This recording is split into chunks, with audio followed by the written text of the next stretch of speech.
Малайзия елінде болғалы жатқан қыстық лагерге қазір бір ұл бала тізімделіп болды. Енді 5 ұл бала, 6 қыз баланың орны қалды. 15-тен жоғары дегенбіз.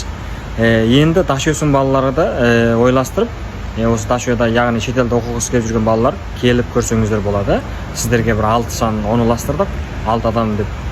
Бұл жерде қандай мазмұндар болады десек, бұл жерде жәнегі 2 шетелдік мұғалім сіздерге сабақ өтеді. 4 мұғалім болуы мүмкін.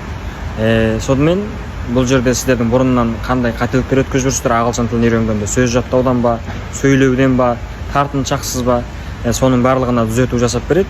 Және күніге 4-ақ қана сағат сабақ болады. Ал енді сенбі күндері осы ЖБС-нің мүшелері болған, жәнегі Талғат бар, Айдай бар, мен бар. Осы Куала-Лумпур қаласында кітапханаларды, мұражайларды аралатып көрсетеміз, көшелерге шығамыз деген сияқты. Шетелменен және шетелдің тұрмысын шынайы сезінеміз, бірге жүреміз, қыдырамыз. Сіздерді осы шетелге келуге шақырамын. Себебі кезінде біздің бастауыш толық орта оқып жүрген кезімізде бұндай орайлар болмады. Ал бізде әзір болғандықтан сіздерге жаратып отырмыз.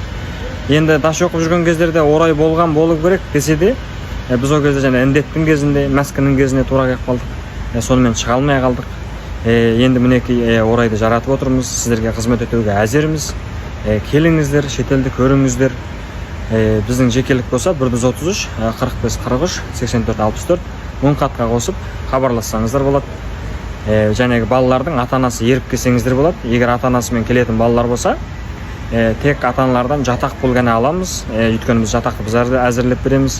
Енді қалған қаражаттарды өзіңіз шығаратын боласыз. Тамақ пұл, айлықтан білет дегендердің барлығын. Достар, сіздерді осы Малайзия елінен күтетін боламыз. Аман болыңыздар.